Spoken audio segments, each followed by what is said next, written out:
morning, San Diego. Hey, We're here. we did it. Finally. Hey guys, how's it going? How's everybody doing this morning? Oh, good. Finally good to be here. A lot of time and effort went into this, and we're finally here. We're finally here, man, and we've got some people with us. Thank you, everybody, for waking up on this Sunday morning, waking up with us, man. We're excited. Man. We're hyped. I'm a little nervous, you know. Man, definitely watching I'm the not even theme gonna like play. air live. Oof. We're live, man. We're live, you know. But thank you, everybody, for joining us. You know, we've got a good show for you today. Just want to tell you a little bit about ourselves, man. You know, we're the House of Nerd show. Excited to be here. Got my co-host Steve, Lauren. Other way. Yeah. Other way, man. You gotta He can't switch. get the hearing right. He's trying though. He's trying. Yeah. Why don't you guys introduce yourselves? Say hello to the audience. Let everybody know what's up, what we got in store. I'll let Lauren go first. Aw, Steve, you shouldn't have. Hi, I'm Lauren. I like to go by the friendly neighborhood bye. If you can't tell by my hat, I'm a wreck. Just hanging out here. Real hyped to be here. I mean, shoot, like we're here doing a show. We've got like some crazy segments, and we got lots of comic shop to talk. Real excited, man. Real hype. Steve, what's going on, my man? How you doing today, buddy? Doing pretty good. Got a bit of the nerves like you, but hey, we're here to talk comics and have fun. So that's two things we all know how to do. I'm Steve. You can find me on Twitter at Stovepost. I'm also part of the Toronto Comic Book Club, but we'll talk about that later. As for me, I don't know about you guys, but it's 2021. We need more white people talking about things. Shut up! More white people I'm the token white guy, guys. Like, you gotta have me. You need to have token white guy. Yeah. And I'm the voice of the as Lauren puts it, the cis white male straight. I don't know. Cis white men need to shut up as you. Well, I don't think we've got enough straight white male voices in the comic book community. So I figured, think so either, right? Yeah. You reached out and you were like, Steve, I need a straight white guy. You look like the part, and I'm like, that's it, man. Do you want me to be? Yeah, you know, Sergio really handpicked people. No, I'm kidding. We got the diversity. Sergio, tell us about yourself. I want to give a shout out to everybody who's in the audience right now. You know, I see my boy Dragon Ranger in there, Chris, Steve, Film Noir Girl, Rock Comics, all you good peoples. Al, thank you for showing up. Mason, man. I see you. You've been here from the beginning, my man. That's it, man. There's a whole whack of you guys, man. So thank you. I appreciate you guys for showing out and showing love and support, man. It means a lot to myself and to us. So thank you. You know, we've got a good show ahead for you guys. You know, we got a little something called Week in Review. We're just gonna discuss this week's comics, the hot new joints, what we're liking, what we're digging. Our second segment is a little something called Out of Context Panels. I'll let Steve get into that when the time is right. And then today for our main discussion, we're going to be talking about reboots. Seeing as this is the brand new show, a new #1, we figured perfect timing to talk about that. And then after that, we're going to hit you up with a little bit of our Toronto Comic Book Club discussion that happened just yesterday, actually. And the book of the week was Something is Killing the Children, Volume 2. And then we're going to wrap it up with a little something we like to call Copper Drop. Where that's our favorite one. You know, we're going to help you guys. There's so much dope shit out there, man. So too much. Too much to choose from. We got to help you out. We're going to help you pick what's actually worth getting every single week. That's what we're here for. We're going to pick the book that you're anxious about. We'll read it. We'll take the risk, and we'll tell you if it's worth it. Definitely. And we got a heater of a book for this week's Copper Drop. So very excited about that. But let's start it off with this week in comics review. Lauren, what did you pick up this week? what were your favorite joins? Tell me a little bit about your haul this week. Yeah, shoot. So we got, I have a little stack here. I'm not gonna, go in depth on all of them. That'll take 80 years, and that's boring as much as I love comics. But what we do have, Batman the Detective. I know we all have enough Batman. There's so much Batman, but it's Tom Taylor. I had to pick it up. It's solid. It's not like my top or anything this week, but it's a solid read. It's Tom Taylor. Children of the Atom I pick up. I'm an X-Men stan. I have to. There's a little kid that, is a baby version of Nightcrawler, but he goes by Daycrawler. It's not very original, but I'll take it. We've got America Chavez here. This came out last week, actually, but my shop got it late. Like their order got lost or something. So I got it this week. I really enjoy her. She's pretty solid. Lauren, can you just give me a little bit about that? Because I've been tempted to pick that up. I don't read Marvel. You guys know this. But that's one title that's kind of got me a little. So maybe you want to just give me a little brief synopsis. What's going on with that book? What's it about? Yeah. So America Chavez, she's fantastic. If you don't know anything about her, she's from another, universe or dimension, where it was like a utopia, and she ends up here. And to be honest, I am not the most well-versed on America Chavez, so I don't want to act like I am. So bear with me, y'all. They're like, you're butchering my girl. I know. I'm trying to learn about our girl here. But she's pretty badass. She's great. She had her run with the Young Avengers a while ago. Kate Bishop. Oh, so she's not a brand new character then. No, she's been around. Yeah. Oh, you see. Yeah, she's pretty important, but she's now getting her own limited run for the first time. Maybe not the first run. I'm not sure, I think but it might be the second or third. She's had one a couple years ago. I know of. Yeah, but this is her. This is a limited run.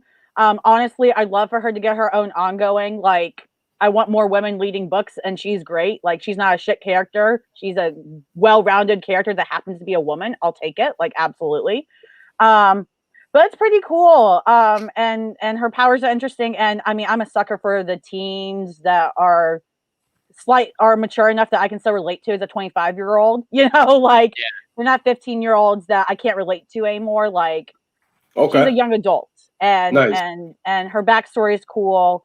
And she's also, again, she's from another dimension or universe, something like that. So she's adopted as well. So she has the background of missing her. She has two moms as well, I believe, that are, clearly gay and such. And, you have that dynamic. And then, I don't know if is America Ren, Steve, do you know if America's Ren is canonly like queer? I think she is. I'm not sure. I think she is.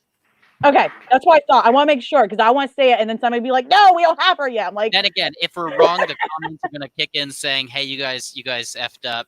Y'all help me out here. Like, again, clearly I don't know about America enough. This is not my strong point. I'm sorry. I'm trying to learn. But she's great, and I'm really enjoying it. It's the second issue. I think it's only a limited run of 5 or 6 issues, but it's a good story. I think they're trying to bring her back into main continuity because she's been kind of in and out after Young Avengers run she was on. So. Yeah, she's cute. I love her. Like, she's one of those superheroes that I find, because they're like a B or C list, so they get like put on multiple different teams at different points. Yeah. So she had like her run, and then after that, then she was put on the Ultimates, which is now part of like Marvel 616. She was part of the Ultimates for a while. She's a heavy hitter, and like she's one of those characters. So she like gets bounced around from team to team. Yeah, and I've never heard of this character before, so I'm not familiar. Yeah, so. You definitely want to check her out. And also, I feel stupid because now I'm remembering the first issue. It's been a while since I read the first issue of this run. She literally has a girlfriend in that. So sorry, I forget things. I have too much going on. My life's a mess. I do also remember reading the first issue and going, "She has a girlfriend," and I was like, "But it's not Kate Bishop." I'm sad. So that's a good one. I'm not gonna spend too much time talking about this one, even though it's definitely a top pick of mine. Home. I know Sergio, we've talked about briefly and all that. I'm gonna let him go more into it, and we'll talk more about later probably. It's unbelievable. Definitely. It's you gotta pick it up, and we'll go more into that later. Spoiler alert, we might get into Home a little later, guys. So if you guys were into that book, then definitely stick around and check it out. Yeah. And then my top 3, We've got Spider-Man, Spider Shadow. This is kind of a continuation of Chip Zdarsky's AU of Spidey. You know, he did one before, and now he's kind of doing a bit more with this limited series.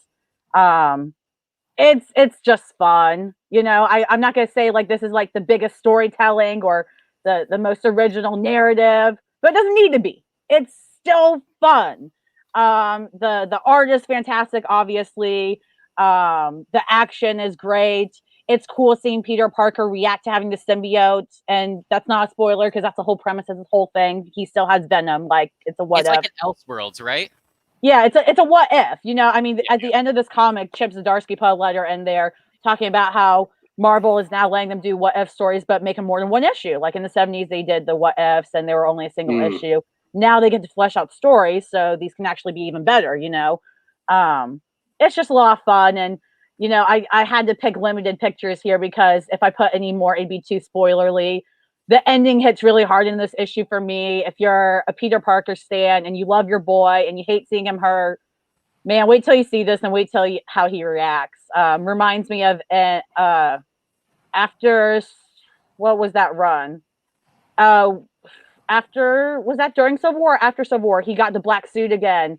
And Oh yeah. One Kingpin, more. I think.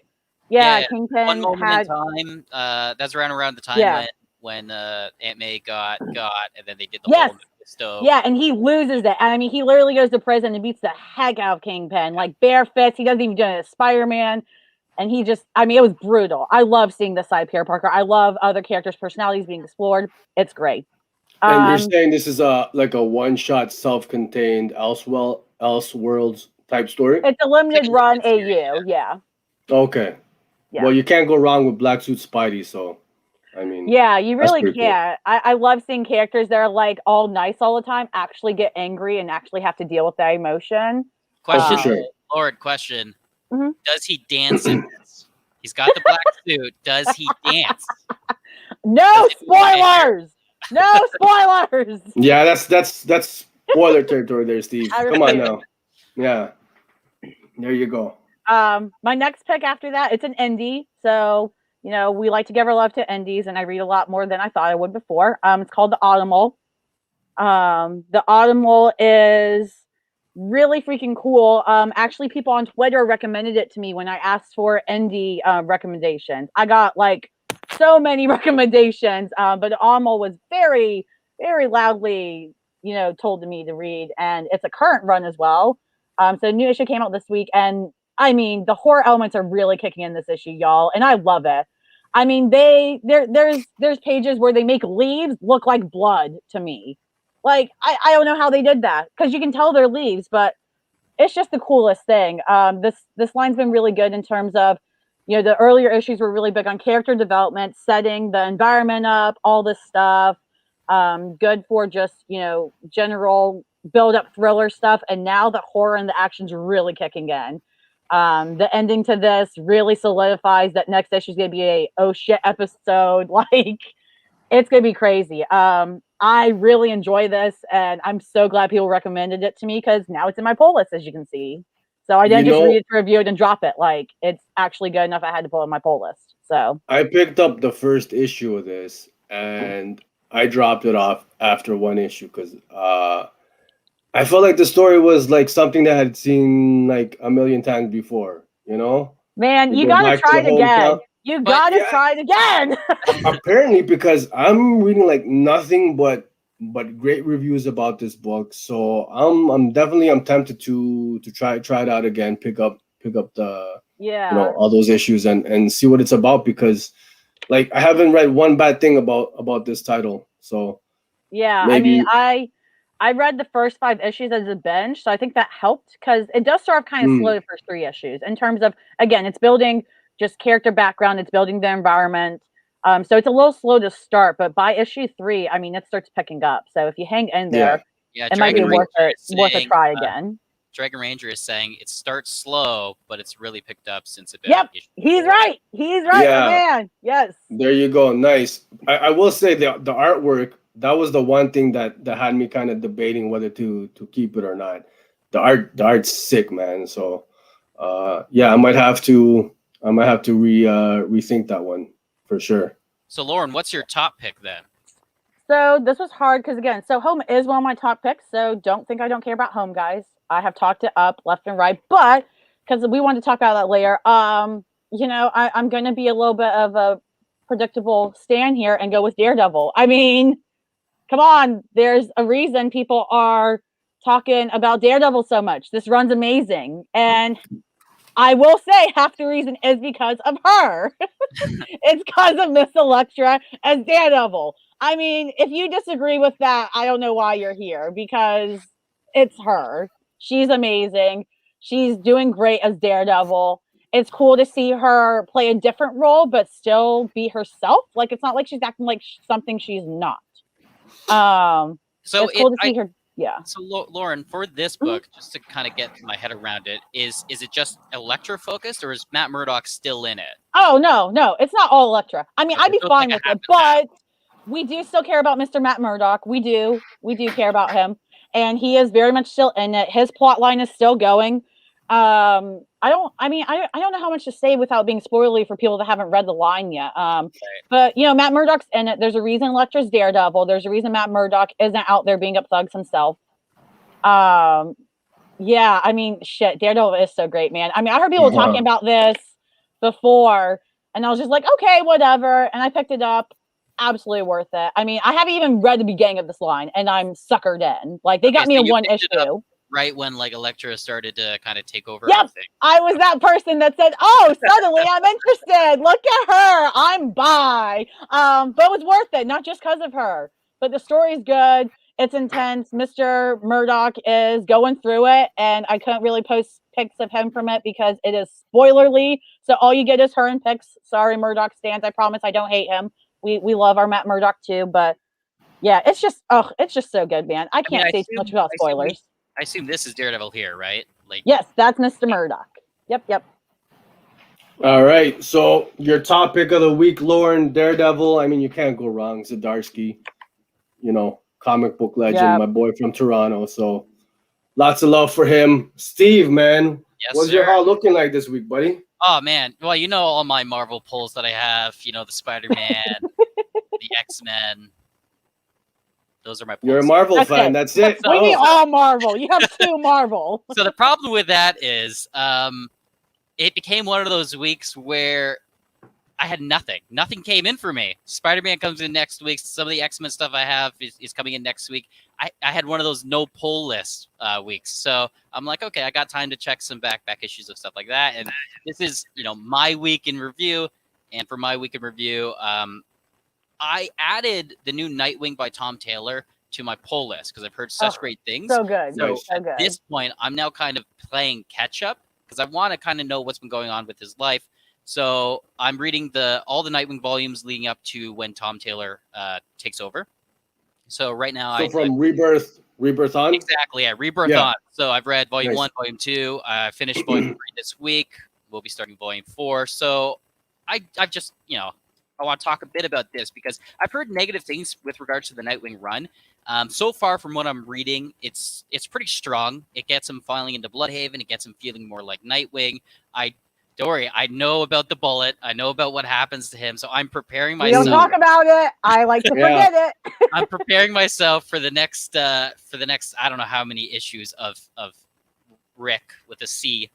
And right now I'm loving it. So I can kind of maybe understand the disappointment when all of the bullet stuff happened because so far, like just look at this art. Like, it's amazing. It's dark and kind of gritty. It's very like 90s Batman-esque. Yeah. Very kind of abstract horror-y theme, which I dig with, Gotham stuff. It fits the vibes of Gotham and Bloodhaven and that area, those areas, I guess, in general. Yeah, and I love his dynamic of him and Damian. I think that's always a great partnership that I want explored more. So I'm glad at least Volume 3 deals with that a lot.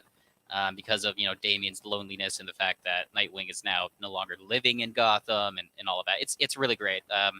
If you want to get into Nightwing Rebirth is a pretty solid start for the character. Going from there, I ended up reading Home, such as you guys. We'll talk about it in Copper Drop. My top pick though was Carmen #2, And I know, Love Sergio, it. you'll probably want to talk about this too. Oh, Something yeah. about this book, I didn't know about it until issue 1, until Sergio mentioned it to me, and then I ended up reading it. I dig it. I dig everything about it. I dig the weird what's going on with the story. Like I dig the art alone is what captivates me. Just the use of colors and this kind of the palette that they use. It's not something that you really see a whole lot in a bunch of comics. They really focus on these pinks, and yeah, just like take a look at it. And I It's love gorgeous. yeah, I Yeah. love the realistic depiction of the nudity too, and it's not in a way that's like sexualized or anything like Okay, that. good. I'm glad I'm not the only one that was thinking here going, there's an ass right there. Yeah, like, but I yes, didn't want to be that person to say it, but like, obviously, have eyes. if you're not a fan of any nudity, this ain't the book for you. But it's a book for like someone who's kind of open, doesn't care about it. It's a realistic depiction of it. Like the skin will fold. You can see, like, even in this image, you can see like the creases on the skin. She's not a supermodel at all. It's very realistic in how like it depicts the proportions of things. And I kind of love that. I love that it's not focusing so much on the nudity. It's part of the story because of the situation that's Yeah, currently happening. it's for lack of a better word, normalized, right? Yeah. Yeah. And I like it. It's a very mature book. The subject matter that it deals with, it's not for everyone. It deals It's heavy. with Heavy it deals subject with, matter. suicidal Definitely. stuff, and there's Yeah, blood it's in it. definitely heavy. Yeah. But I'm really into it. I'm really into just even the top panel here, the fisheye lens of the perspective they have of that. Yeah. The colors alone, I don't know what it is. Like it hooked me on issue 1 and issue 2. My boy Comic Crack. I You just cracking tried me to up, my interrupt this week, man. but I Or gotta woman, or say whatever he your hit the gender nail is. on I the don't want head to there, assume, but man. Yeah, just you're everything killing about me. everything about this Great. book is definitely for me. It's my top pick. Sergio, Right on. what do you have for this week? Top pick, Carmen. Nice. My haul was decent this week. Started off with a couple titles. Rorschach. Not gonna go too much into that. At this You've point, been disappointed by that a lot. you know what? At this point, I'm just picking it up for the covers, man. I think I stopped reading around issue 3 or so. It was all right, man. I wasn't sure where it was going. I'm definitely gonna, once I've collected all the issues, I'm gonna give it a read. But it was so for me. Maniac of New York. That's been cool. It's a pretty fucked up premise, man. Like you got a serial killer on the loose in New York, and basically the city, the government, the citizens have kind of like he's almost rather than dealing with it, it's a nuisance, right? They've come to terms with the fact that there's this guy who's like on a killing spree, and it's weird, man. The art is dope. Definitely check it out. The first book I'd like to get into a little bit there is Homesick Pilots, man. There's issue number 5 and the end of the arc. I gotta say, man, I have been having a lot of fun with this title. Dan Waters as look at this, man. Okay, first of all, I kind of just want to get into the art. The art is dope. Okay, I'm a big fan of this style of I guess color palette. It's almost got like it's funny because the book is set in like the early 90s, but the color palette and the art is almost got like an 80s-ish kind of synthwave style kind It's of got the neons, like it's really yeah, the neon pink and the neon green. Yeah. which I'm a big fan of. I'm a sucker for that. But the art is dope. Okay, you've got in this story like just when you think you've seen it all, like this story is pretty out there, man. Okay, it's pretty It batshit is. crazy. Yeah, Lauren, It have you is. read the? I read the first couple of Pilots? issues because it was again on Twitter when people recommended it to me as an indie. I read it and I like it.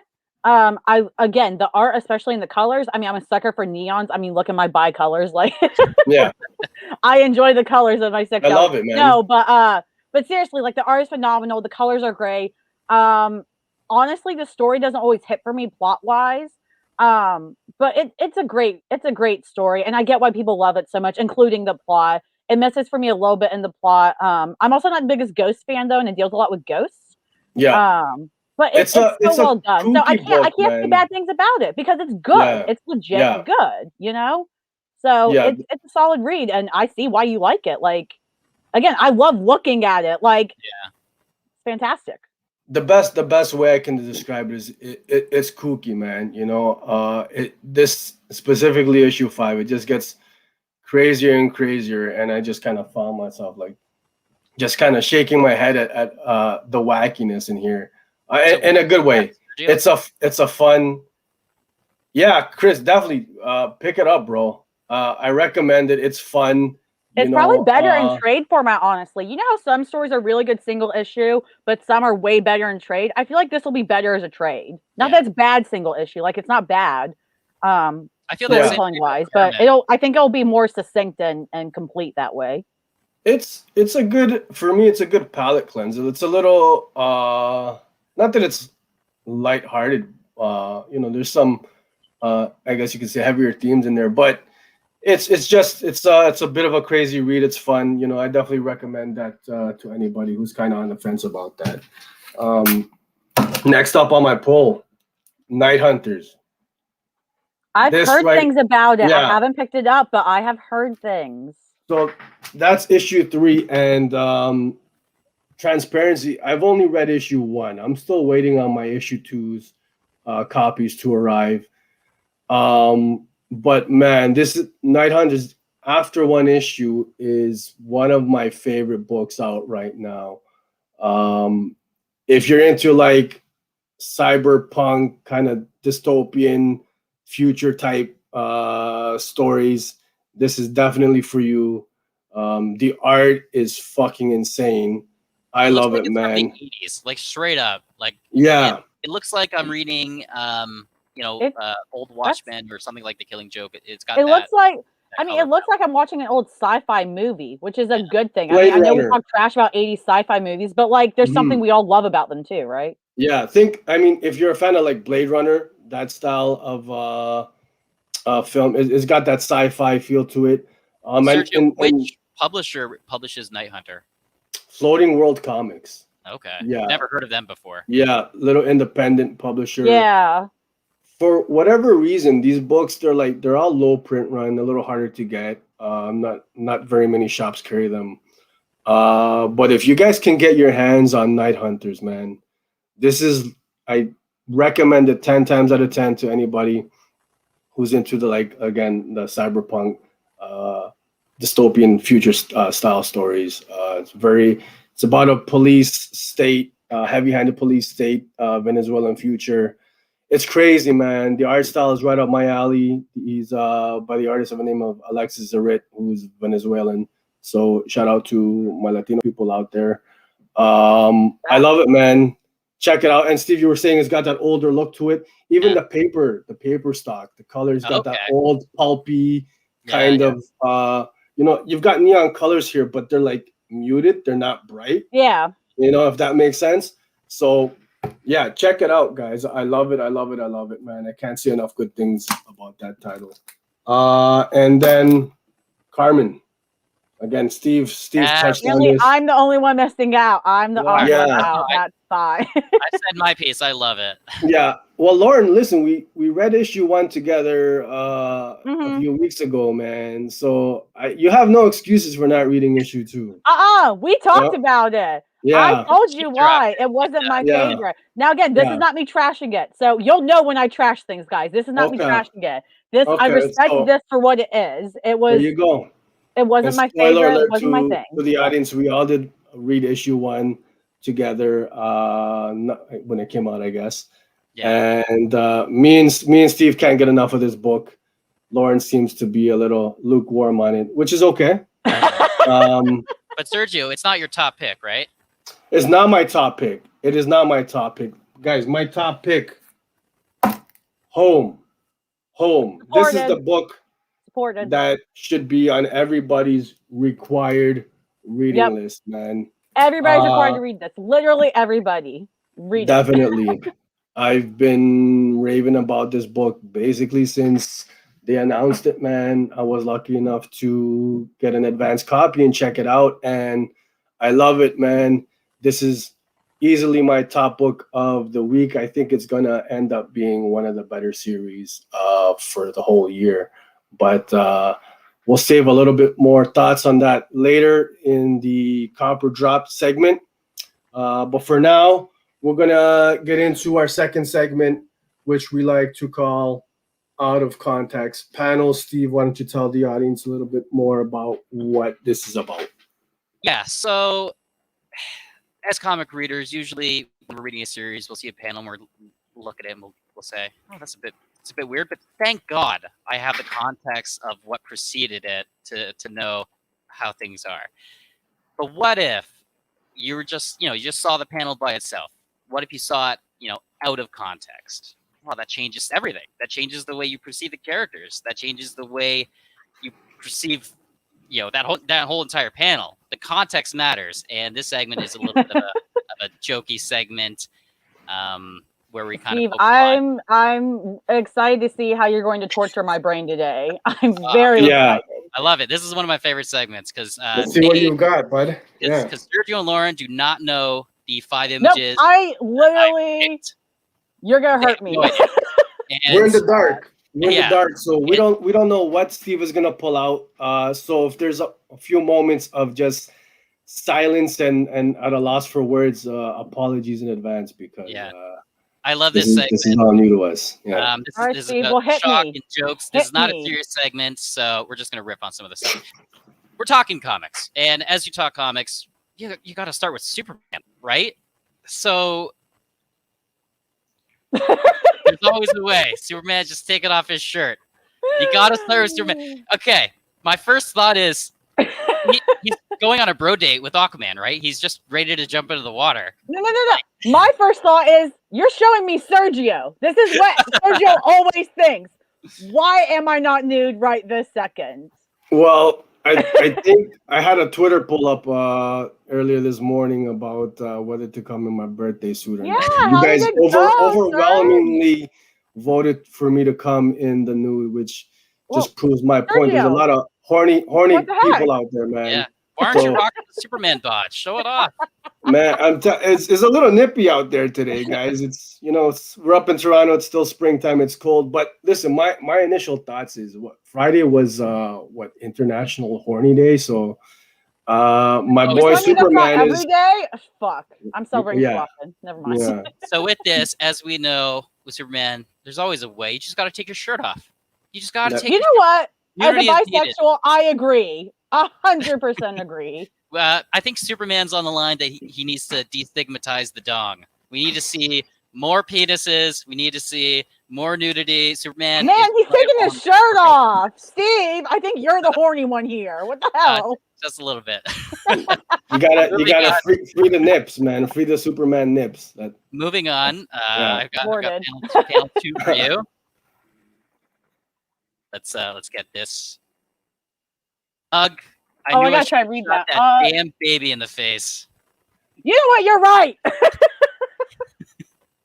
So I don't know who the hell this guy is. He looks like he's Ghost Rider, but he doesn't. He's midst among the stars. I'm gonna go with him. That baby should have been shot or something. That baby should have been got because this man is pouring a drink out because he didn't kill a baby. How bad was the baby? Sergio, what do you think? He's clearly of the mind of fuck them kids. One kid at a time, eh? I knew I should have shot that damn baby in the face. You know what? Wow. Hold on. This is going to be every single person in the league and the new Robin book with Damian's Robin. This could be all of them being like, we should have shot Damian as a kid because he's going to kick all our asses and it's going to be great. Shit. Yes, this is, you got to kill them babies, apparently. The next that we have, I've got a tank full of gas and a head full of dreams. Time to go to the grocery store for no reason. That's just COVID. That was just last year. Literally. So my first thoughts are if she just got into the car and there's already an accident. Like, this just proves that woman should not be driving. Like, where is she driving to that there's an explosion? What grocery store is on fire? Are you sure she's not driving into the sun? Like, She's driving into where Cosmic Ghost Rider is. Yeah, you got me there. I don't know what to say about this panel here. It's very odd. I'm not sure what's. I have a feeling she's not headed to the grocery store. She's probably on her way to see previous panel Superman. He's something's about to go down. Yep, that's clearly. Yep. For sure. Yeah. For no reason. For absolutely no reason. Yeah. reason. This By woman the is way, we got a comment. Somebody saying they think he was talking about baby Thanos. Well, that's that. I like that context. I don't know. I'll take that though. Still want to keep Thanos. Thanos is needed. I Anyways, appreciate the input. Only because he lusts after death. That's all I care about with Thanos. I was wondering what the hell was going on there. Yeah. Christopher Evans, if you actually know the context to this image, please let us know. I don't know why she's driving for no reason. I'm curious though. Where's the context? Coming up, we've got everything is normal. Have you ever just been normal in Smash? Yeah. Have you ever just been normal in shards of wood or whatever, or just like splintering off? That's normal to me, right? Yeah. Yeah. I mean, I can relate to this. Yeah. I mean, that's how I got this, guys. I'm pretty messed up still. So, yeah, I think she's mad. Her probably undercooked dinner. I'm not sure what's happening. Somebody ate the food in the fridge and last piece of the cake. I know that's what happened with me anyway. So the hubby isn't there, and she's just trying to reassure the kids everything's normal. Literally Wanda from WandaVision. That's literally her. Everything's normal except yeah. It's like Vision is out and about. Maybe he's gone to that grocery store for no reason, and his robot wife is just like normal. Man, Sergio, people are glad that you told them the truth about your hand. That it wasn't your special story on Twitter. Well, I've been telling everybody a cool story. I got in some kind of a motorcycle or doing stunts or something crazy like that. But yeah, I was just mad that the last piece of cake was taken out of the fridge, and Film Noir girl is. We all know how you feel about cake, Sergio. This is not that time. Yeah. Well, there you go. But you know what time it is? It's time for our final panel of this out of context segment. Party time. So, Steve, this is John Walker coming in. This is John Walker, just straight up. It's American party time. This is like America during all the COVID that happened in 2020. Yeah. Doesn't matter. Party time. We're here. We're breaking down these walls. Yeah, that's one scary ass Steve Rogers, man. Is this that can't be my man. That's not my man, Steve. No. Yeah, I was gonna. Yeah, for sure. It's party time. I think Steve Rogers, he likes partying, doesn't he? He likes this. Does he even know what party is at this point? Partying is going out for a ballroom dance with your girl, with your best pal by your side. Okay, MCU moment. and there's our Marvel content for the day, guys. Yeah. So hopefully Marvel, we're not gonna get us, please. Yeah. Please. And there you go. And there's our out of context panels. If anyone wants to comment on some of these, let us know what your favorite is. Or send us captions. I'll throw them up there. Yeah. Give us your captions. We'll love to read them about it later. But definitely top 5 images for me. You brought them today, Steve. Man, you left me at a loss for words with a couple. Sergio was quieter than I've seen him in a while. Yeah, very, very, very shocking stuff there. Next panel, guys. What are we talking about today, man? What are we talking about today? Reboots. Do they happen too often? New number ones, renumbering too often. Are you guys a fan of reboots and all that good stuff? If you're in the chats, let us know, man. Let us know what your thoughts are on what seems to be like a constant. It's commonplace. Always restarting. Steve, give me your thoughts, man. What is happening? So it's a comic industry, right? So you got to find a way to either get new people on board or find a way to get people to pick up more stuff, right? So I can see kind of a positive and negative to having a reboot. a positive, what we've seen is it's a new way to hop onto a character. It's a new way for a person who's never read comic books to hop in saying, I don't need to worry about any of the continuity stuff before, because there's decades upon decades of stuff that sometimes you need to know about for a character to understand them and to understand the series. A reboot, like what DC did with their New 52, it was an outlet for them to try to get new readers on. Obviously, it wasn't that successful because since then, they've had everything kind of fall apart, and they've tried to bring back the old ways. So now there's this mixed match of New 52, but old continuity, and we're talking about reboots because of Infinite Frontier. That was a bit of a soft reboot. So I guess for this conversation, there's two different ways that these comic companies have kind of done reboots. They've done it either as a full hard reboot, which I would describe as the New 52. All the continuity was gone. We're starting with a new universe.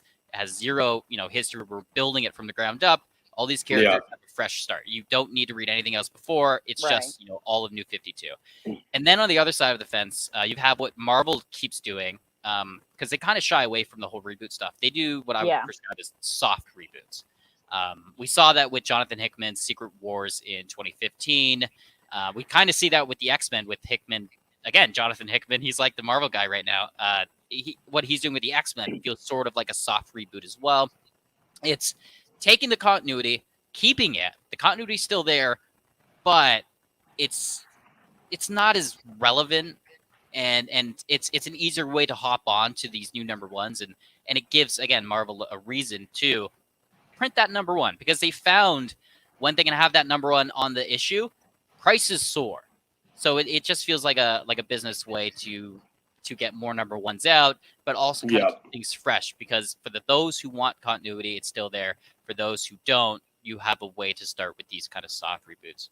Lauren, what are your thoughts on like the hard and soft reboots? Yeah, I mean, I'm looking at comments as well while you're talking, and I mean, we've got lots of people, which I'm slightly surprised, but I guess I shouldn't be. Lots of people like reboots. I guess I'm used to hearing all the loud people hating them on Twitter. But I've got people, saying they like them, they don't mind them, they just want good stories and good art. That was Dragon. They all sound great with Alvarado.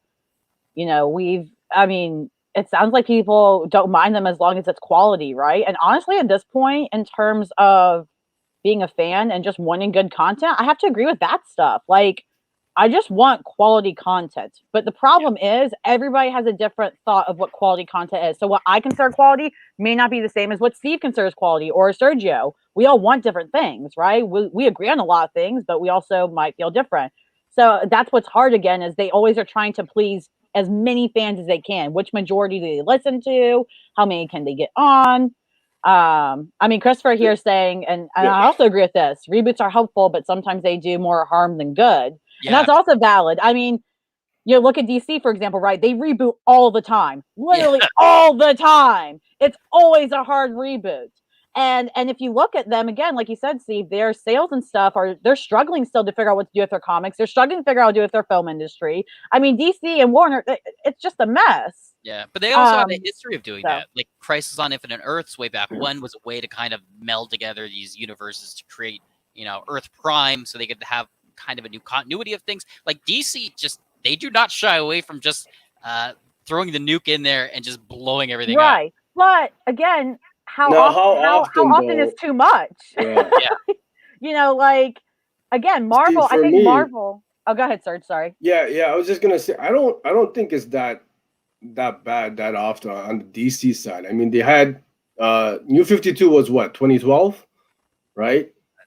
And then they had and then they had Rebirth about, I want to say, 4 years ago or so. Yeah, I think that was 26. Now there's kind of Infinite Frontier of so that's already 3 reboots within the last 10 years.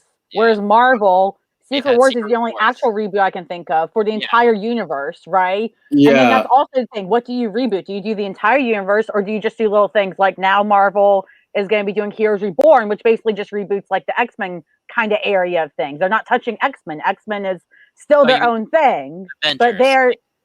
Like the Heroes Reborn is, it's rebooting like the Avengers of things. But it's also an AU, because we can already tell by the marketing and by the previews that come out, it's going to get back to normal after this event. So is that really a reboot or is it an event? I mean, you can probably argue all day which one it is, right? I mean, you all in comments can tell me if you consider it more of a reboot or an event. But yeah, I mean, and then with the X-Men, I mean, that's definitely a softer reboot. And I gotta say, I think Marvel is doing the reboots better in terms of longevity, right? I mean, DC has done cool stuff with reboots in terms of rebooting the universe. There's stuff I liked about the New 52. There's things I liked about Rebirth. Yeah, so Wouldn't that consider New I was Frontier kind a of full reboot. What do you mean? Wonder Woman's a god now. Literal god in the clouds. I don't know. I kind of see it as a way to kind of, it's a fresh start. So it's a way for them to get Yeah. like either new number ones for new books. Again, I wouldn't prescribe it as like a hard reboot or anything like that, but it does feel like a new start for them. And DC, I feel like more than Marvel, has a lot of these new starts, like way more frequently. Like we said, like within the span of like 10 renumberings and stuff, new number Yeah. ones. I mean, yeah, Marvel does a new number Chris, ones. I see I'll your say comment. that. Like Marvel One does new number ones all the time, but they I think don't that's change up the in large universe. part. That's for them is just like a sales marketing absolutely. tactic, right? Definitely sure. to keep their numbers up. But just to go back to the DC side of things, for me the only really hard reboot was New 52. Even Rebirth was more like a refresher and rebirth? new front. Sorry. I said it's like a rebirth. Yeah. Well, there you go. Yeah. And New Frontier even less so. I wouldn't consider that a reboot. So I mean, if you think about it, they've only had like one reboot in the last 10 years, right? And then prior to that one was the last one. You know, on the Marvel side of things, I'm not too heavy with those guys, but I do know I'm aware. I know I'm gonna get cut off from the feed any second now. Those guys, they heard me and they're not digging what I have to say. But yeah, I mean, in terms of like, do you guys feel like Marvel, DC, they're renumbering too often, and is it just strictly a sales thing, or is it a way? Are they giving a way for us readers or new readers to get into things, right? You know, because I mean, I've like when I took a long break from comics, I got back into New 52 at that time, back into comics. So that was the perfect opportunity for me to kind of like, oh shit, fresh start. I'm not gonna feel lost, because sometimes it can be overwhelming, man. If you've been away or you're new, where do I start? So I think for me, anyways, it's a great opportunity to bring in new readers or old readers who haven't been around for a while. But speaking of that, though, Yeah. I find when Marvel wants to do something like that, they'll just create another universe and have all that stuff be this sort of elsewhere. So like look at the Ultimate Universe. That started in the early 2000s because they wanted to get new readers and they realized we got this continuity that we don't want to change. So we'll just start a whole new universe and there's no continuity there, and like the writers can then create the characters they want and change up the histories of the characters because nothing's set in stone in the Ultimate Universe. Like that was why that was like invented to begin with. It was a fresh start. And Yeah. I'm kind of okay with that. I'm okay with the idea of you can have a fresh start over here. We've got our main continuity going on, and like eventually the Ultimate Universe kind of got built up with all this lore of their own stuff, and it takes a while to even explain all that. Wasn't Secret Wars where they combined the Ultimate Universe with but then like the new Secret Wars, not the 80s one. Yeah. But then even after that, then they still made the Ultimate Universe, so the Ultimate Universe is still there. It's just some characters like Miles is in 616, so it's like they had their cake and ate it too. So there's still all those different universes in play, even though at one point during Secret Wars they weren't. And I don't know. I dig it. Like I'm okay with that. I'm okay with separating it from main continuity if you want to tell a fresh story and change up the status quo of characters, right? So that's more though like an event versus a soft or a hard reboot, though. No. Yeah, but I kind of dig that way rather than DC shutting the lights off and then turning them back on. Look how everything's different. Okay, well just keep shit where it is and just do different over here. So you're a fan. You're definitely a fan of continuity. You don't like change, Steve. Is what you're telling me. I like change. I just don't like it when it kind of messes up with what's already there. Like I love Elseworlds personally. Yeah, I mean, it sounds like like Sergio, your perspective is from like you were the new person that came in and needed somewhere to start, and that reboot, New 52, helped you start. The reboot served the Perfect. purpose, Yeah. and it helped you. Yeah. For people that have Definitely. kept up with continuity, I think reboots hit harder with people that keep up with continuity because you get attached to it and then it gets wiped. So like, Yeah. I mean, again, I think a lot. I'm not sure if people consider what they've done with the X-Men a reboot or not. If you do, it's definitely a soft reboot. But for me, I consider it a reboot because I grew up with the X-Men. Like I mean, X-Men is what got me into comics. I know the 70s X-Men and all Same. this. Like those are my Yeah. babies. I mean, you see Yeah. Nightcrawler on my wall, right? Like, Are you a fan of Nightcrawler? I had no idea. Couldn't you tell. know, I'm just a little bit of a fan, you know. Okay. Okay. But yeah, so I'm still not caught up with everything that Hickman's done with this stuff. I still haven't finished House of X and Powers of X. I'm reading current stuff, but there's lots of details and holes. I don't fucking like. I don't know what's happening. Yeah. You know, Yeah. but it's not a bad thing. It's just a lot to take in as somebody who knew continuity. So I think reboots serve the best purpose to newer readers, and I think that's why they like to do them. It is a marketing thing. Reboots are literally marketing because they're saying we need more people to read these comics. How can we get new people in? Now, is that a bad thing necessarily? I don't think it's all bad. I think, like we're talking, it has its pros and cons. But god dang it, if I get attached to current continuity and then you take it after I like it, I'm gonna be like, I got invested. So it's a tough line to balance, that's for sure. Absolutely. Yeah. Dragon Ranger, you're right, and you should say it. Thank you for your service. That's it. It's a wrap, guys. We can't beat that. We can't beat We'll just that. end on Death Metal Wonder Woman being sexy. You're right. Supported. There you go. So I mean, overall though, are you guys for reboots? What's your kind of final word on this? You gonna I'm personally thumbs up, thumbs down? Soft reboots, I'm for. Hard reboots, I'm mixed on. Like, I'm okay with the hard reboot if it's its own thing. Like the Ultimate Universe, like make it its own thing. I'm fine with that, right? Okay, like, fair enough. But the New 52, DC doing all like that kind of stuff, I don't know, it muddies the water for me. It just feels unneeded. Like, just make it its own thing. Nice, Lauren. What's your final word? What's your final say? I mean, I kind of like what Steve's saying. I mean, that wasn't my initial thought coming into the discussion, you know, because I like some reboot stuff, and I didn't completely hate the idea of the New 52. And I mean, Raw Comics has a point here. You know, they give you a place to jump off to, like Sergio said. Absolutely, but I mean, you don't want to as the company. You don't want to be like, we want to give readers a way to like not spend money on our shit. Like, you don't want that.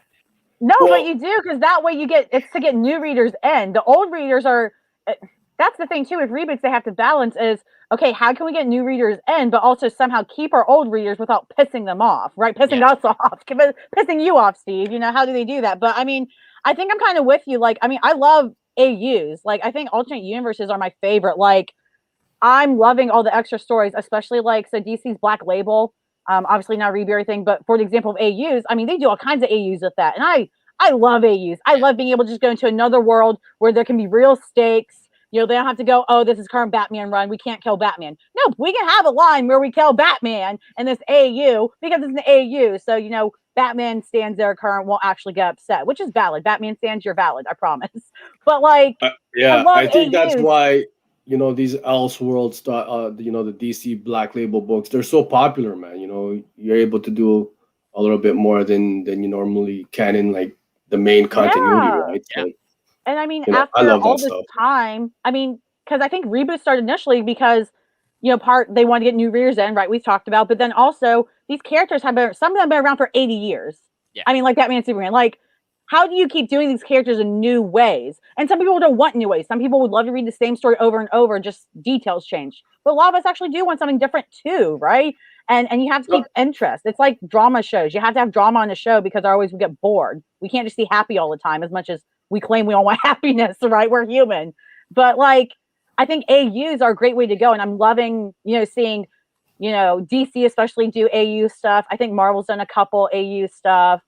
Honestly, Immortal Hulk, I believe it's current continuity, obviously. I love that line, but it feels like an AU to me. And I'm fine with that. Like, I fucking love it. I don't care if it's current or AU. I just love it. And that's kind of what I want. I just want stories. I don't care about stories. That's it at the end of the day. Yeah. Stories. You know, like I think, was it Dragon Ranger? I can't remember who said in the chat, but Yeah, like just good stories, good art, and I'm there. So if a reboot can do that, I'm for it. But honestly, reboots Yep. may not be the way to continue to go. I don't know. Okay. Yeah, I mean, I'm gonna say I'm with the reboots. I dig them as long as they're not like an every other year type deal. Do them like once a decade, every 10 years or so. It's a good opportunity, fresh start, to get in or to get out, right? Collectors are compulsive, man. I know I am. So even something like on a change of a writer on a title is like, oh, there's my opportunity to get out of that one, right? But I love it, man. I'm with the reboots as long as it's not every summer type deal. So I think some mix. There's definitely pros and cons, man. But I think Mhm. bottom line is as long as the creatives bring the good stories, man. That's all Speaking we of want, right? good story, Sergio, I think you said you had a grail you wanted to show, right? You got your big holy grail in with your mail call. Holy shit! Yeah, guys. Okay, so I Like, I don't know how that slipped my mind. I do. I've got a grail. I was supposed to show it on the this week in comics chat. Slipped my mind. Clearly, First it's not first important. show, It's not first important. show, nerds, guys. But here, I'll take this opportunity, man. Boom. I don't know how well you guys can see that with the glare. That's a Superman. sorry. I'm Yeah, fucking up today. 199, Here, man. let The me boost yours first first. There we go. first Flash Superman race. This is my personal grail. I'm super super amped to get this guy in, and it's a pretty high grade copy for a book from like 1967, man. Uh, I've been after this particular piece for quite some time now, so that's it. I know most people they have that one book that they need to have in their collection. For me, I know there's bigger books, higher value, X-Men #1, whatever, Superman. This for me was it. Superman, Flash, my two favoriteest superhero characters by far.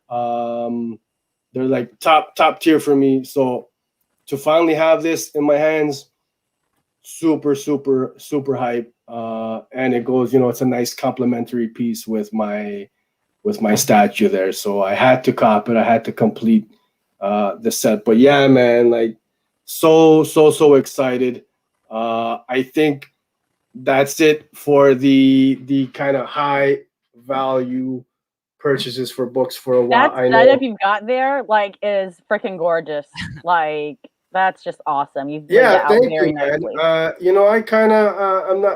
kind of dig it myself, man. It's curated by me, obviously. So I like my little setup there. But yeah, I mean, if you guys have ever seen something like this, man, I'm telling you, We it. got Dragon Rager saying one of his grails is Silver Surfer #1. Bruh, me too. Literally. Do you see Yeah, how much that book goes for? It makes me cry. Like, even in the worst condition, people pay like $1,000 for it and like a 2.0. And I'm just like, I'm gonna just cry in the corner. it's Like, crazy. Yeah, I mean, with some of these older books, the values like are just redonkulous, right? So, but yeah, that's my grail. That's my piece, man. Superman 199. I got the 8.0, so I'm happy with that. I was actually gunning for something a little higher, but Take what you these, get. yeah, they're Yeah. few and far between, man. Yeah. There's not too many of these pieces out there. So definitely, though, I'm proud to have this in my collection, man. And I think I'm gonna chill for a while. Otherwise, I might your I wallet might gonna get in hurt a little too trouble. much, huh? Yeah. Yeah, for sure. But that's it. That's my grail, guys. Steve, Lauren, what if you guys could pick one book, slabbed or raw, to add to your collection, your personal grails? What would you guys say that is? For me, Amazing Spider-Man 121. The night Gwen Stacy died. Okay. I'd like. Bro, that's so fucking depressing. I still remember. Bruh, literally, let me just say, I know this is off topic, but I gotta say it now they mentioned that. everybody talks trash about the Andrew Garfield Spider-Man movies and whatever. But I gotta say, when I watched Amazing Spider-Man 2 and they completely turned all audio off except for hearing her back break. I Literally one of the worst movie experiences, but also the best movie experiences of my I loved life. it. Agreed. I mean, pure Yeah. horrible genius. I mean, just Yeah. wow, just damn. Yeah. So for me, 121, that it's on a lot of people's list, but for me, I think it's one of the seminal parts of comic history. That and what really kind of got me into comic books was Jeff Loeb's Spider-Man Blue, and they're very complimentary because Spider-Man Blue talks a lot about his relationship with Gwen, and he's dealing with grief and stuff like that. And I've always enjoyed their relationship together. So I would love Amazing Spider-Man number 121 as kind of a complimentary of Spider-Man Blue, what's going on there. Yeah. Oh, nice, Absolutely. Lauren. Hit me with your Well, grail, man. The one book you need that you gotta I have in mean, that collection. Steve, if you could look and see what's on my wall, what do you think my stereotypical holy grail probably is? I can't see that well. My camera's blocked. Got to full screen that. Man, What's on I'm your definitely wall? one of those people that would love giant size X-Men 1, but it's not because I want it because, wow, like, look at all these characters. Honestly, I love it. I want it for a lot of reasons, but the biggest reason is because it's the first appearance of Nightcrawler, and is very unfortunate for me that his first appearance is in that comic and is spiking in value to this day still. Yeah. Especially now that the X-Men might get in the MCU, and I'm very sad about it because I'll never get it. Maybe one day. Maybe one day. But, Maybe one day. But yeah, When definitely we that hit one. the big time with this YouTube gig, man, it's a possibility. We can add that. We got these awesome supporters, so you don't know, you never know where. Okay, Chris, I have to put like this up there because I appreciate you. Yeah. I'm so glad. Somebody please appreciate my obsession with Nightcrawler. It's awful. Hey, I love the Bamf, man. I love the Bamf. I love the badass. I could write a whole essay on him, but I'm not gonna. So that's it, guys. Yeah, awesome. Steve. Yeah. We are a part of a little something called the TO Comic Book Club, man. Why don't you tell these fine folks what it's all about, man, and what the reading was this week? All right. So every week we all, end up reading a volume of something. We end up choosing it, and we have a week to read it, and then we congregate on Discord for voice discussion on Saturdays at 3 p.m. Eastern Time. This week's discussion was Something is Killing the Children, Volume 2. I'll put that over there. Because we're in sequels month, baby. Last book we read last week, that was a sequel. This is Volume 2. This is a sequel. We'll be talking about a sequel next week. And sequel usually a book that we have all kind of enjoyed the Volume 1 of, or if we've read the Volume 2, it's a continuation of something, of a discussion that we've already had, so we can continue to compare. How does Volume 2 stack up to our discussion of, Volume 1? Do we change our minds about it, with the extended issues that we have, right? Something is Killing the Children, Volume 2 by James Tynion for Werther Dell'Edera and Mikel Muerto. I loved it, but I will say if you didn't enjoy Volume 1, you might not enjoy Volume 2 because it's very much more of the same. And yeah. I think that was generally the feel for the discussion, right, Sergio? It was kind of like if you were in for number 1, you're kind of still more or less in for number 2. Yeah, I mean, yeah, like you already said it. It's definitely more the same. It expands on what's happening, obviously. But if you're a fan, you're gonna dig Volume 2. I read this just a few days ago. I was waiting for this discussion to happen, and I fucking loved it, man. It was really good. They took it up a notch with Volume 2. So I mean, it's one of those books that I don't want to go as far as to say it's generational, but it's like it's doing monster numbers right now for an indie title. The popularity is like through the roof. And bottom line, it's good storytelling. It's fantastic art. I enjoyed it, man. Yeah. So next week, coming up on Toronto Comic Book Club, next Saturday at 3 p.m. Eastern Time, we will be discussing Die Volume 3. We've already had a discussion for Volume 1 and Volume 2, and it's a book that, like, without a doubt, for I think 2019 or whatever it was, like Die Volume 1 was without a doubt our best indie for that year. of all of ours. And volume 2 kind of it dipped a bit, but it's still an intriguing story. And so finally, for the end of sequels month, Die Volume 3, Kieran Gillen, amazing series. I'm looking forward to the discussion just to see if people are still in on it with Volume 3. And Awesome. yeah, you can find us on Twitter at TO Comic Book Club. There you'll be able to find the Discord information. Come join the Discord. If you love comic books, you're watching this show, the 15 of you. 15 or however many of you that are watching this show.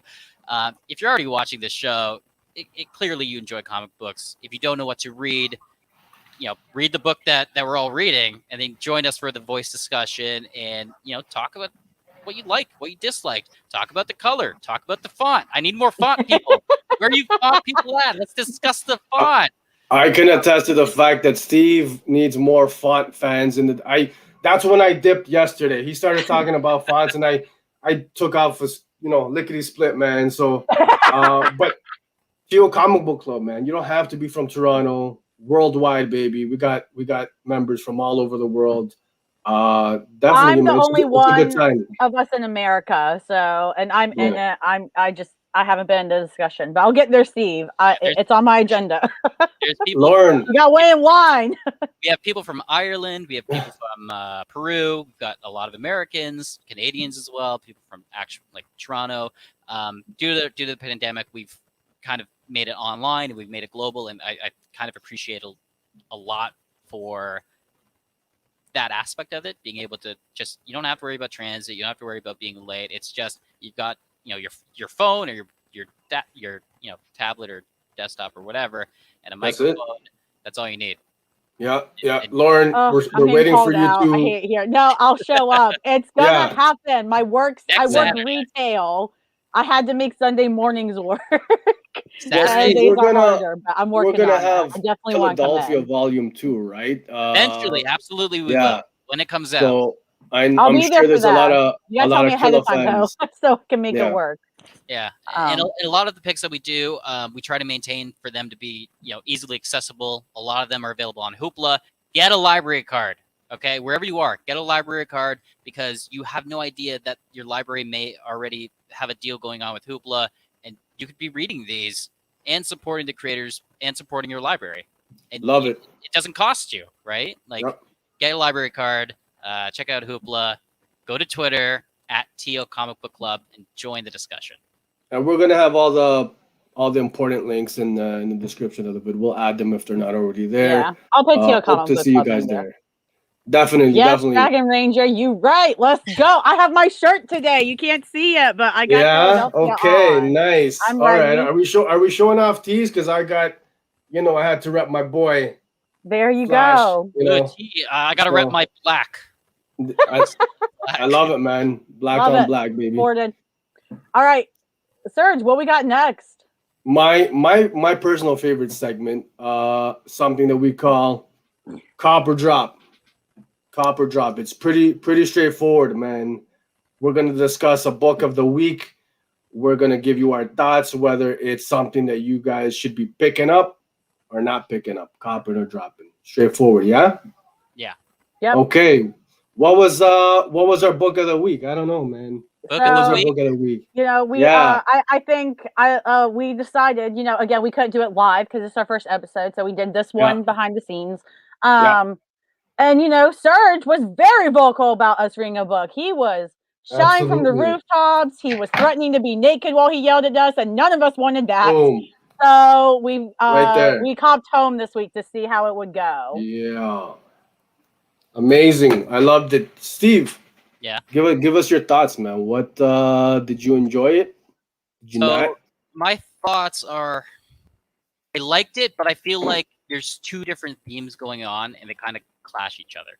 Reading the afterpage afterwards, like, it was intentional to have this fusion of kind of this superhero theme and like a superhero origin, mixed with this political, very real world theme of what's actually happening to immigrants coming into America and being separated from their children, and they're being locked away because of processing and all that stuff.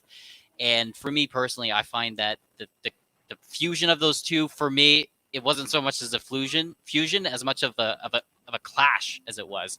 I was really into the book when it dealt with that realism of it, of, oh, this is a book about this issue that's not talked about anymore. It's about an issue that is like, it's, people being locked up and separated from their kids, and they have no idea what's happening to their children, and the children are put into these cages. Like, it's fucking insane, right? It's insane that it's happening.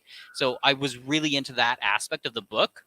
I really, really enjoyed that realism of it.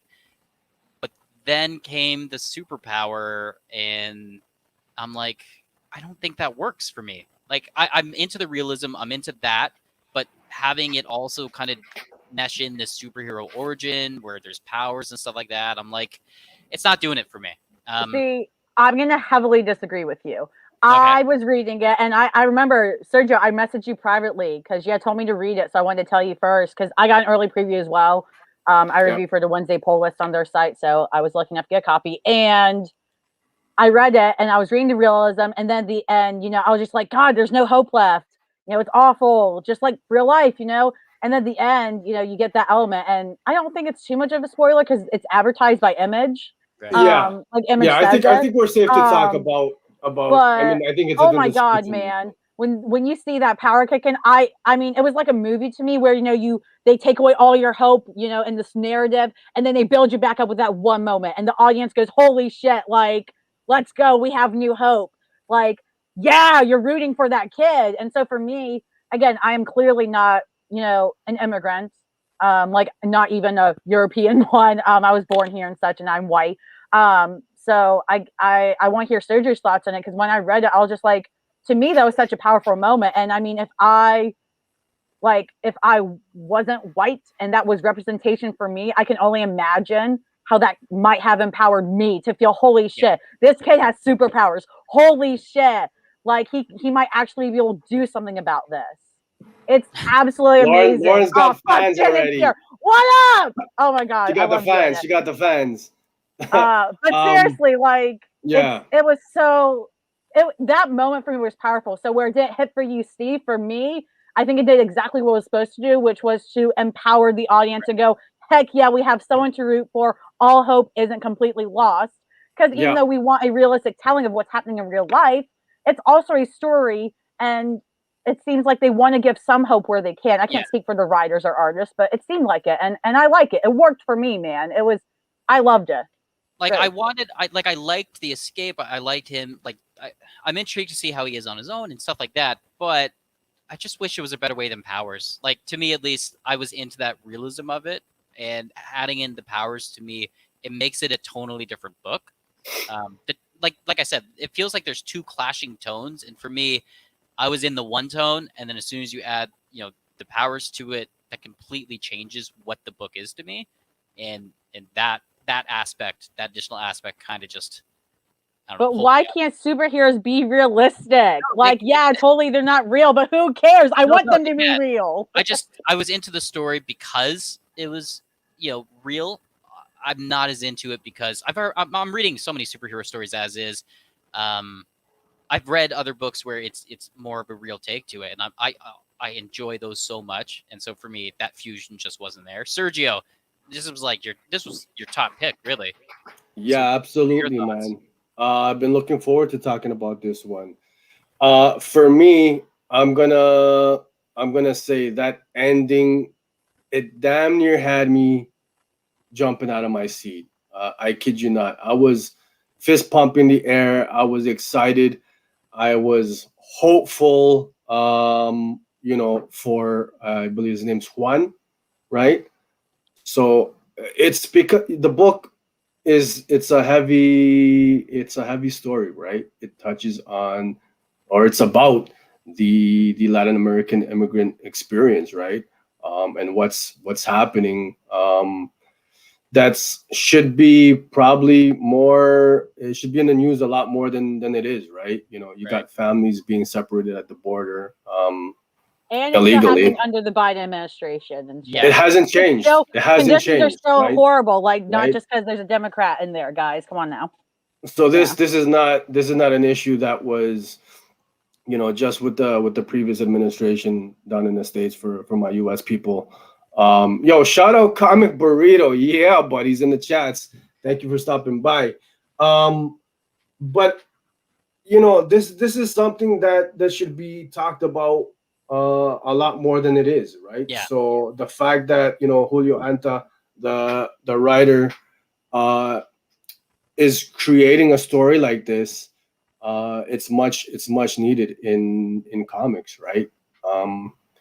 So throughout the story, Steve, do you wanna throw up a few of the screeners that we've got of the book? Yeah, let You me know, get to them. yeah. So we're talking about the ice box, the conditions of the migrants, and I tell you, when I read this book the first time, it almost brought me to tears, man. Yeah. It definitely angered me. I was angry. I was upset. I was sad. A lot of different emotions. Because this is real shit that's happening every day. And it's not okay. It's not right. We need I stories like this in comics. Yeah. I love the art. I don't know if you have any close-ups of anybody's faces in the story, Steve. I didn't send you anything, but what was interesting, I wrote a review for the Wednesday poll, like I said, and I talked about how the faces. I mean, some people might be like, "Oh, like this art's too kiddish or something," but it hits the emotions. Like you can't miss the emotions in this. And what was Yeah. interesting to me is the art choices in terms of like some of the guards in the area and the detention centers. Some of them you can tell don't like what they're doing just by their facial expressions. You can see like I know there's one woman that's a guard and she's told she has to like take a baby out of a mother's hands. Yeah. And she's just like, do I have to? Or whatever. He's like, do it. The other guard clearly loves being an asshole and says, Yeah. do it. And then the woman doesn't want to do it, but she ends up having to do it, whether that's because she chooses to be there, whether she doesn't have a choice. I mean, whatever. It was cool to see that they portrayed everybody's emotions. They didn't just portray all the guards as assholes. There are some guards there that are still human, but are a part of the Yeah. system. And that's Yeah. not saying they're innocent at all, but like that was utterly fascinating to me. I mean, they hit all points on this, and yeah, to me, I mean, the superhero thing, I didn't see it as two different tones. It fit the tone perfectly because you need hope. Otherwise, I'm just gonna read a 5-issue story of what's happening in real Yeah. life. Yeah, I want hope. I just wanted like No. the hope to come in something more real, like more grounded to what the original, like the first part of the tone was. Like I wanted something. Okay. I want, like obviously I want hope in this. I wanted him to escape. I just wanted that to come by, something a little bit less superhero, like less kind of pokey. You mentioned like Lauren, you mentioned the art, and I think for me also the man, I'm the outcast. I'm just gonna get crucified. The art Welcome to being the outcast. It's not me. Let's go. The art for me was something where I agree with what Lauren said. It feels kind of kiddish. Part of it feels like a Dora the Explorer. Oh, that works. You're wrong. That doesn't for me. Man, again, I'm an outcast here. I love the tone of like the realism of it. I love it if it looked a little bit more real. Like these cartoony proportions to me, it kind of, again, it goes against that tone of the artist Christopher Anna Weschek, is that what you said? It's a long last name for me to pronounce. Anna Weschek. Yeah. Let's go with that. Yeah. So the art style is definitely it leans to the cartoonish style, right? But what I love about the art is like Lauren was saying, the emotion, the expressions you're getting from the faces. The artist nailed that stuff, man. You know what I mean? Like you could see the worry, the anger, the fear in the faces of these characters, right? Yeah. Which definitely added to the experience for me as a reader. On top of what, that's a good question. Whose dog is barking in the background? It's not mine. Serge, are you guys hearing a dog? Yeah. I think we've got some strays in the neighborhood. We got some strays on the internet. Yeah. But so when I read this book, I had no idea about the super power aspect. Neither did I. Like none. And same. and when it happened, I'll agree. It's too. You got this very realistic, real world issues in the story that's being told, and then it switches it up at the end, bringing in the. Steve, I saw you put that comment first. I saw you do that. I'm gonna put this comment up. Thanks, Film Noir. It looks like love you guys. Opinions. Who'd have And thought? I know I can I always count on Film Noir Girl for good opinion, the right opinion on this one. What up, Joey? Welcome. But with the powers aspect, guys, I didn't see it coming, but I absolutely loved it, man. It gives that glimmer of hope, that ray of hope there at the end, and if you don't find yourself rooting for little Hawaiian by the end of this, I don't know what to tell you guys.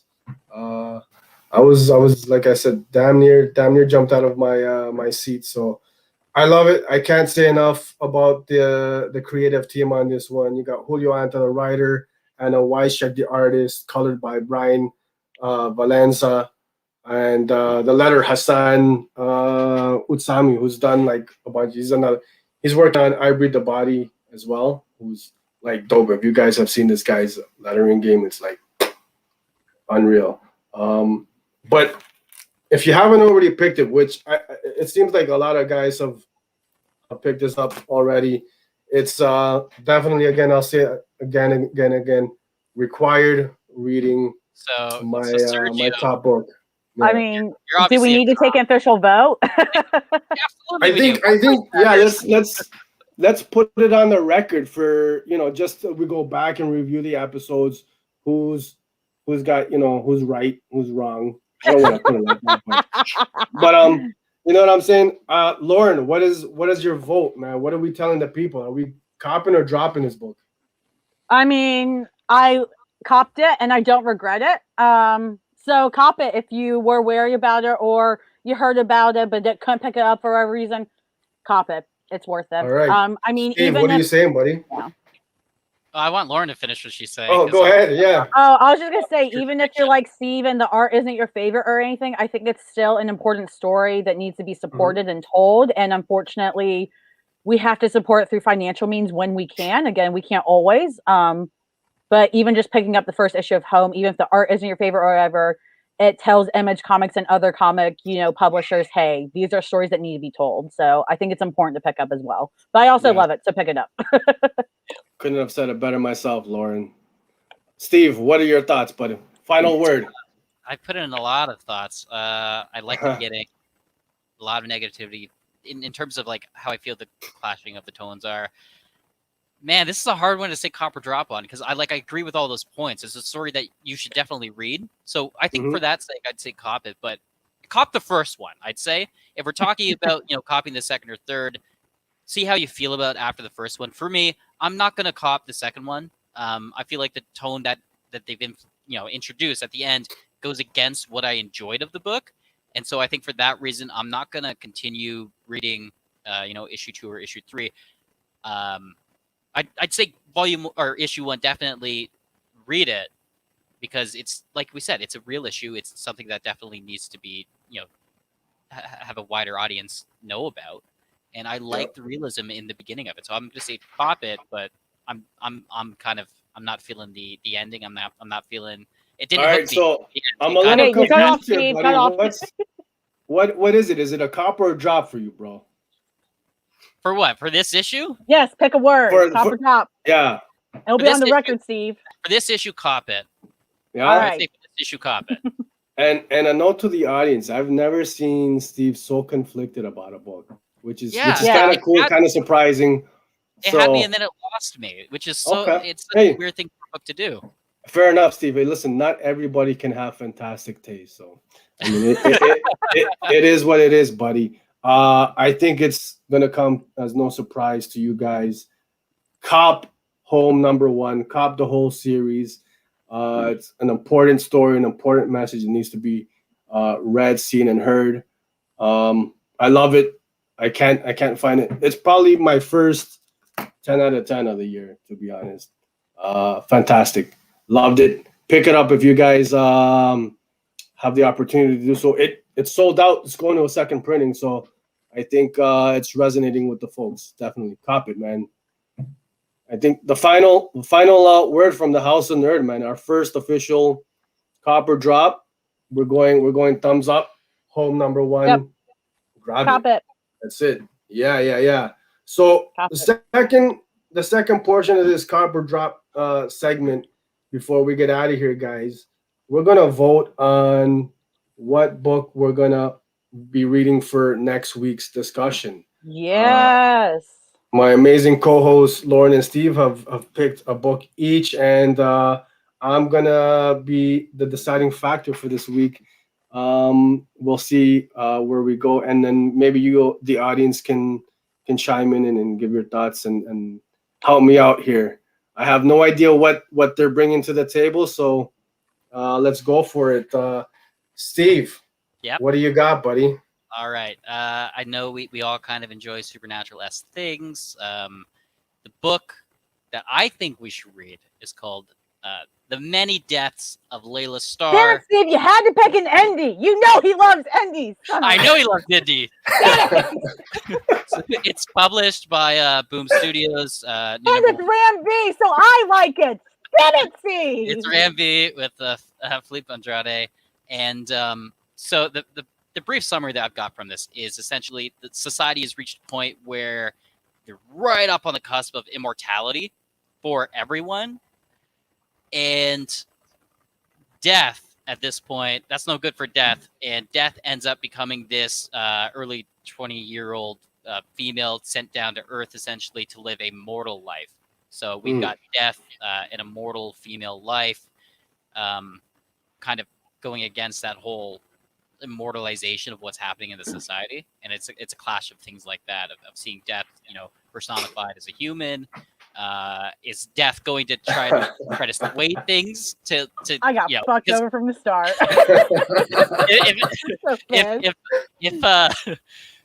If people become immortal, death's out of a job. So death now has to take. I love me some death. Damn. take matters into her own hands to kind of change the tides of things. So okay, my pick at least. Boom Studios, The Many Deaths of Leila Starr. What have you got, Laura? What are you bringing to the table? Okay, call me Laura again. Come on, Lauren. What are you Lauren, doing? Steve, Lauren. Damn it. No, seriously. This is hard for me because I'm probably going to pick up Leila Starr myself. Because just of my own personal list, because it's Ram V. It sounds great. The art looks great. I love seeing death personified, especially as a woman. Like, what? How can you go wrong with that? Damn it! Yeah. But It's a good pick. the pick I've got has got to be Way of X. Okay. I know Serge, I know you are way behind on the X-Men stuff. But this line is going to be great. It is a great way to start getting into the world without having to start from the beginning of House of X and Powers of X, even though it's highly recommended to do that. It's going to be amazing. It's going to be really cool to see them explore all the cultural aspects behind what Krakoa is and what the X-Men Society is and the Mutant Society in general. I'm fucking hyped for it because Nightcrawler finally gets to lead his own team after all these decades and all this bullshit. He finally gets to lead his team. It just really looks like a great place to do a lot of the stuff that the other main X-Men lines haven't been able to do. Also, Sergio, I know you like to be horny on main. Issue number 3 is going to explore one of the 3 laws of Krakoa, which is make more mutants. So my boy might get some, and he deserves it. So all right, here for that. That mixes in with the Hellfire Gala as well, which will be a blast, even if you're not an X-Men person. If you love seeing chaos and all these different people coming together, it just looks so good, and it's gonna be really cool to see all these different themes explored. I can't express how excited I am. I'm looking at it here on League of Comic Geeks, and it's just, you gotta do it, man. It's gonna be amazing. I kind of want to change my vote. It's gonna be amazing. I don't want us to read Way of X because I'm hyped for it too, man. This is a tough one, guys. I gotta say, man. You know, Joey, the real hero here, watching in the bathroom. I appreciate your dedication. Yes. we want you guys to take us everywhere with you. You know, the bathroom is welcome. Whatever you got to do, you know, you're watching, you're doing your chores, you're eating your breakfast. You know, I think you're delaying, Sergio. You're delaying having to make a choice. I am. You know what? As tough it is, as tough as it is, guys, I'm gonna have to go with Layla Star on this one. I'm happy I'm one, but man, I really want to read Way of X. I want to read it, really. I gotta say, Steve, you sold it, man. That's what we're gonna be reading for next week, guys. So, if you're able to again pick up Layla Star along with us, we're gonna be discussing it on next week's show. Ram V. Yeah. I don't think you I can will go probably wrong. still talk about Way of X, and we can So will review it I. because I will still pull it. Steve and I'll geek out, and Yeah. Sergio will feel left out. Yeah. There you go. Yeah. But I'm with these people. Pick both. Yes, I love that. So for Copper The Drop, more we'll do comics, Layla the more Star. comics, the better, man. Absolutely, absolutely. But for the Copper Drop focus next week, Layla Star, we're gonna see how it turns out. We're gonna share our thoughts with you guys. But why is there? Yeah, you guys voted for me to. You guys, man. You could have just went topless. I don't need to see the bottom. Yeah. Apologies, as I was saying earlier in the show. It's still a little too cold up in Toronto for that. Maybe I'll hit you guys up next week, man. You say that. All I hear is coward, but also I'm in a t-shirt right now. The audience called my bluff, man. I can't play around with you guys. You guys are serious. Yeah. Next week we're gonna be discussing on Copper Drop segment Layla Star, The Many Deaths. Pick it up, read along with us, share your thoughts with us. That's pretty much it for this week's episode, guys. You know, we're done already. Are you? I think we're done. We're done already, man. I know it just flew by. Just want to give a shout out and a thank you to everybody who stopped by. I see Comics and Crosses, Chris Evans, my boy Dragon Ranger, Al, I see you, Phil Noir Girl, Mr. Burrito Man himself, everybody who stopped by, Joey, my man, my fellow Canuck. Appreciate it, bro. I had a blast, man. You know. You guys made it fun. Thank you, Lauren and Steve. You know, we're gonna do this man. Y'all every gotta, Sunday, man. You know? Yeah, y'all gotta bug us on the House of Nerd Show Twitter. Bother us there. Let us know what you guys thought of this. I mean, it seems like you guys are liking it, and it's been super fun. So tell us what you thought. Tell us what you liked about our show. Tell us what you'd like to see or see different, or what what didn't work for you. Let us know, because this show's not just for us. This is for y'all. Like, we want it entertaining as heck. We definitely went longer than we usually plan to. It's our first episode, so we figured we'd allow it because we wanted to talk with you guys. You guys have been so loud in the chat, and it's making me very giddy. So thank y'all for being so awesome. Yeah, man, it's dope. Steve, what final thoughts do you have for these fellow nerds, these awesome people? Final thoughts, obviously, join Toronto Comic Book Club, TO Comic Book Club. Go to the Twitter at TO Comic Book Club. Click on the little Discord link. Join us. Read the book every week. We want to hear more thoughts. We want to, you're reading comics because you either like or dislike them. Let's all read a comic together and share our thoughts on that singular thing. Absolutely. Check out TO Comic Book Club on Twitter and join us on the Discord. Final thoughts. I love the enthusiasm, obviously, of the people that showed up. Looking forward to people watching this when it's over. You can find me on Twitter at Stovepost. But if you don't want to, that's fine. I'd say if I had to choose, go talk TO Comic Book Club at TO Comic Book Club. There you go. I don't care about me personally. Yeah, man. Comic Book Club. I want to hear your voices, people. Yeah. Laura, where can the fine people find you? Yeah. On Twitter, it's friendly MBHD. It's short from neighborhood. I can't put that many characters. Twitter hates me. It's homophobic. No, I'm kidding. Friendly MBHD. Bye. Find me there. I spam a lot with my fangirling. I try not to spam everybody's feeds, but it happens. I'm sorry. We're all nerds here. Bother us there. Bother me there. Bother us on the Twitter. Yeah, man, Sergio, they're really upset you didn't get naked. They want the Sergio's naked show. You're Yeah, killing them. my boy Joey is you know, I gotta show the people's. I'm gonna hit you up in the DMs once the show wraps up. Oh, Serge, we've already got our first hashtag, and it's all your fault. God damn it. Okay, everyone, don't spam at House of Nerjo on Twitter. Don't spam us about that. Spam Sergio. No. Sergio, where can they find you to the spam House of about the Nerd Twitter nudity? account, man. Sergio, you know? where can they harass you about you not being naked? Man, you guys already know. Insert Name Inc. on Twitter. Insert Name Comics on Instagram. I am your comic book plug. You can hit me up anything you're after. I love you guys, man. Thanks for showing up, man. I appreciate it. Thank y'all. I'm not gonna front. I was definitely a little. The nerves had me there. This is out of my element. You did great hosting, Sergio. Props to you. Well, you know, thank you guys, man. You guys made it fun, you know. And we're gonna try to do this every Sunday morning. Next Sunday, 11. Be here, be square, be nerdy. We're gonna be awesome. We've got your 11 o'clock Sundays booked for you. You're welcome. As if you. That's it. Wake up with us every Sunday, guys. Don't get confused. 11 Eastern.